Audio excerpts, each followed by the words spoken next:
Greetings. We now move finally to the last of the ancient Greeks, and my personal favorite, and it's not even close, that Aristotle is my favorite. Aristotle was Plato's most gifted student. Uh, Aristotle tutored Alexander the Great. Aristotle considered himself claiming to be a biologist, although I don't think we would know him that way. Although Aristotle, interestingly enough, on his honeymoon, went out and collected biological specimens. I would suggest there's better things to do on your honeymoon than go out and collect specimens, but that's what he did. Like Socrates, he was charged with impiety, with corrupting the youth, but unlike Socrates, he did what Randall would have done. He fled to escape the punishment. Aristotle was an incredibly bright man, but mathematics was his weakness, unlike his mentor and teacher Plato, who was a wonderful mathematician and, in particular, had a fascination and was excellent at geometry. I think that Aristotle's greatest contribution, and I certainly will ask this on the exam, is the concept of constitutionalism and the rule of law. I define constitutionalism as the restraint of political power. That does not necessarily mean democracy. For example, again, if any of you took me for Political Science 1201, I talk about constitutionalism as a concept being formalized in the 13th century in Britain, and mass-based democracy did not impact Britain for 600 years. So in the United States, we make the assumption that a constitution, constitutionalism, and democracy are all interrelated and all part of the same whole. But in reality, you can have constitutionalism, you can have meaningful restraints on political power, and not be a mass based Democrat. So, constitutionalism is an important concept. Many believe that constitutionalism is a prerequisite to democracy, that you cannot have meaningful democratic discourse unless you have constitutionalism. If you follow along, I consider Aristotle the first political scientist, although a couple mini lectures ago, you remember I titled The Republic, Plato's book, as the first political science book. But Aristotle is a pragmatist. Aristotle is less interested in what a perfect state might look like his mentor Plato. Instead, he's interested in the world as it is and as imperfect as it is. And I didn't write this down in the notes, but certainly I think it would be a good addition. Aristotle is really a comparativist. Aristotle goes around classifying political regimes.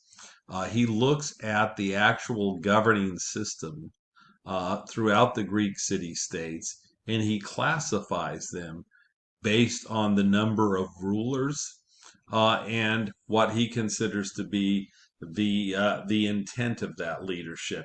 And so he creates a sixfold typology of states, unlike the fivefold typology that I introduced to you with Plato. So I like the fact that Aristotle is interested in the real world. He's interested in, given the flaws in human beings, in the real world, what's the best practical state that we can build? And when you go out and look at various governments throughout the Greek world, what is the best that we've done and what is the worst we've done? And how do we move towards the best and how do we avoid the worst?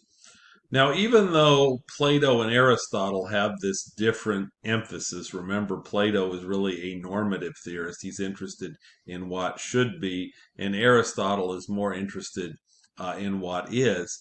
That does not mean that they disagree on everything.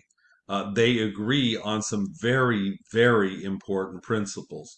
And one is going to sound strange to you and I, because certainly it is something that we did not grow up with.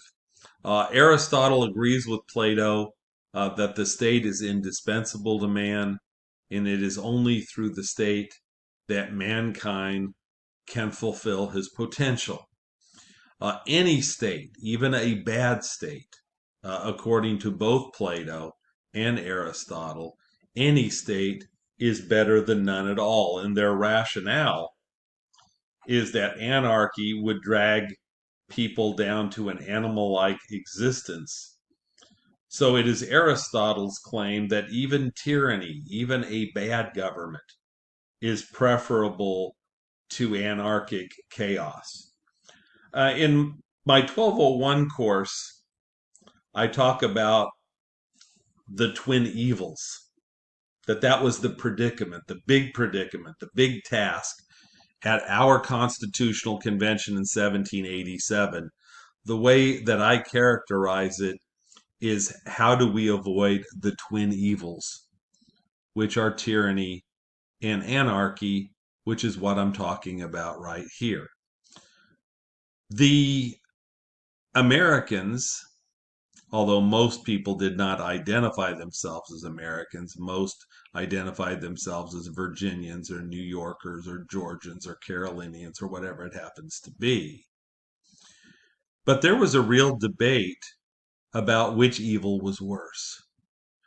The claim was that under British rule, we had been ruled by a government so strong that it had been tyrannical. It had taxed us without representation, impressed sailors on ships, had tried people without due process, had quartered troops in people's home, and a variety of others. So we need to avoid creating a government too strong, because a government that is too strong is tyrannical. The other group at the convention said, yeah, that was bad, and we fought that revolution, but for the last several years, we've been living under the Articles of Confederation, a government so weak that we're nearly bankrupt. We're a laughingstock around the world. We've had potentially the first shots of a second American Revolution with Shays' Rebellion. And we need to strengthen this government because we are teetering on societal anarchy, or what in your notes I have anarchic chaos. So I personally agree with the ancient Greeks. I do agree that if given the choice of tyranny or anarchy, I would hold my nose in, I would choose tyranny. Obviously, tyranny's awful. We know that governments too strong have done horrible things. Just think about Nazi Germany, for example, or the Stalinist Soviet Union, our Chairman Mao's China, our Idi Amin in Uganda, and you can have a whole variety of examples. Certainly, anarchy and tyranny are both awful. But in this particular case, at our Constitutional Convention,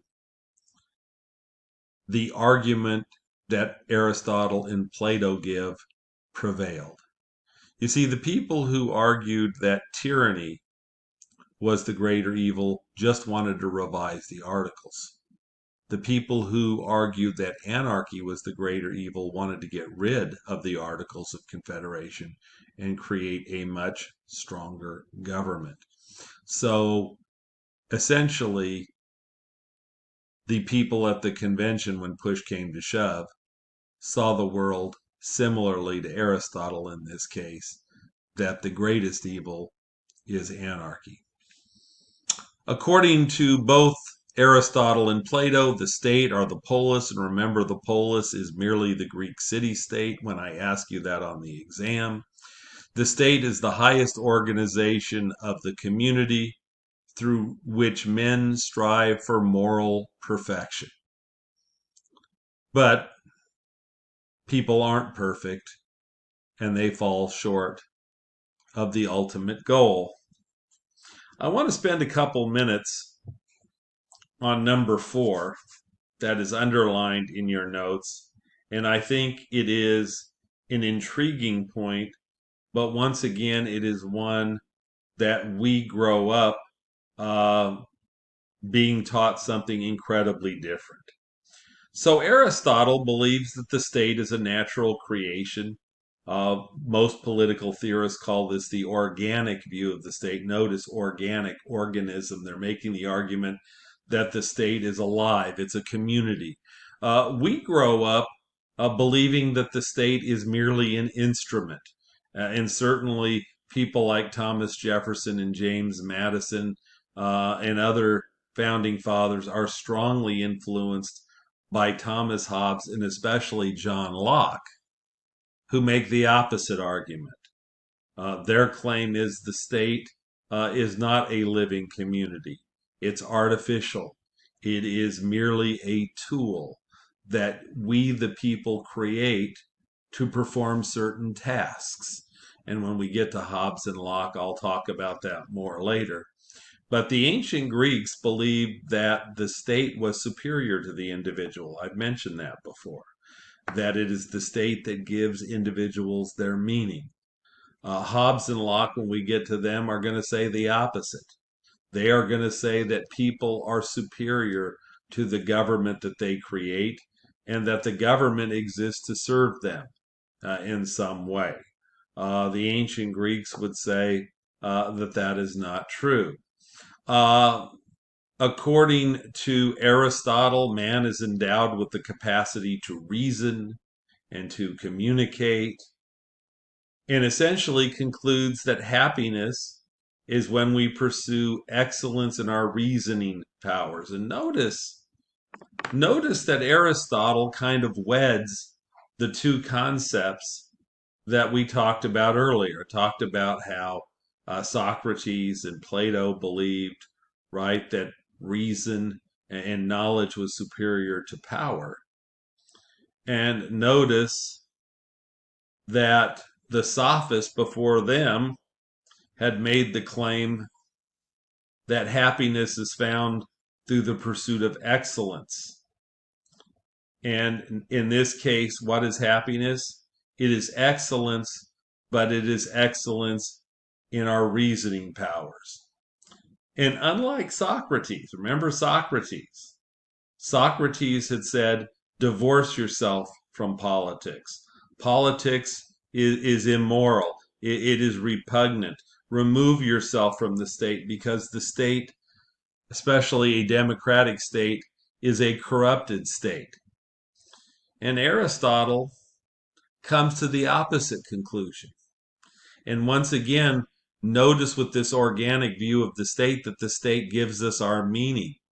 And therefore, the highest form of happiness for Aristotle is when we immerse ourselves in politics. That when we wed together reason and debate, and that in this particular case, we have the clash of ideas to advance knowledge and to invite greater inquiry, and that through reason and debate, true and meaningful political engagement occurs. And it's a really interesting concept. Again, it's very different than what we think of. We don't think of ourselves as existing to serve the state and advance the state.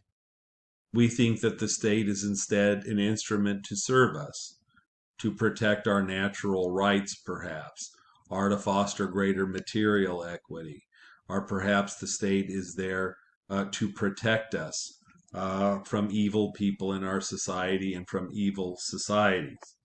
Whether you are an order, freedom, or equality person, Americans overwhelmingly would claim that the state is an artificial tool that we use to advance our interests. That's not the Greek world.